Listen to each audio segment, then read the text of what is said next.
Julia Vignali, Alessandra Sublet est une maîtresse d'école. Sur le sommaire proposé chaque samedi, nous proposons aux téléspectateurs un choix assez large. Qu'ils soient célibataires, en couple ou en famille, nous parviendrons à nous adresser à tout le monde. Il est certain que certaines recommandations liées à la musique, aux sorties et aux concerts concerneront probablement les plus jeunes d'entre nous. Et puis, nous nous intéresserons également aux sorties culturelles avec les enfants, au sport, au jardinage et à la décoration.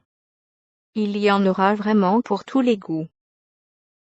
Sur sa relation avec Laurent Mariotte au cours de l'émission. Je vais lui venir en aide et me mettre au fourneau. Grâce à Laurent, je me mets enfin à la cuisine pour la première fois de ma vie. Néanmoins, ma valeur ajoutée porte sur tout le reste, le sport, les sorties culturelles et les propositions tendances. Le spectre est assez large en dehors de la cuisine. Sur la recette proposée par Laurent Mariotte. Je suis assez impressionnée quand je vois Laurent faire ses recettes.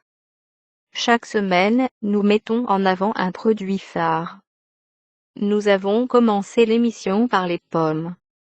C'est un fruit qui ne coûte pas si cher grâce auquel nous pouvons faire un curry au poulet et aux pommes.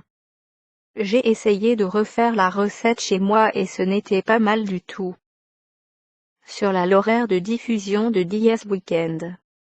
À titre personnel, c'est le moment où tout est possible car je me demande ce que je vais faire le samedi et dimanche. Vais-je au marché faire des courses et cuisiner une super recette comme Laurent? Ai-je envie d'aller au cinéma, visiter une exposition ou faire du sport? Pour moi, l'horaire est génial.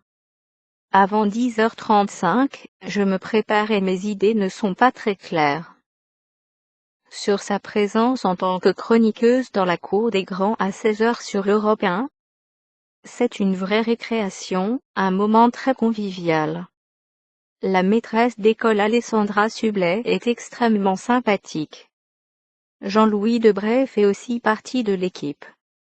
C'est la nouvelle Roselyne Bachelot, il est super drôle et sans filtre.